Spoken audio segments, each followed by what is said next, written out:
Now we are running a test of this crinkle paper shredder in our workshop. As you can see, ordinary paper goes in, and after shredding and crinkle forming, we get this fluffy paper cushioning output. This material is mainly used for packaging protection and void filling. Each strip is elastic and thick, very fluffy to the touch, which helps reduce vibration and impact during shipping. For typical e-commerce products, such as electronics, glass items, ceramics, small appliances, and cosmetics, this crinkle paper can be used directly as packaging filler, replacing bubble wrap and plastic air pillows. In gift packaging, this output is also very common. It is used inside gift boxes, display boxes, and premium packaging, providing both protection and a better visual presentation.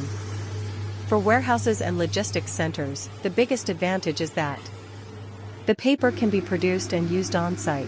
No need to store large amounts of plastic materials, saving cost and storage space. All the output you see here is 100% paper-based, recyclable and biodegradable, meeting today's growing demand for eco-friendly packaging. In simple terms, today's test shows, ordinary paper can be turned directly into professional packaging material. For more machines and solutions, subscribe to our channel.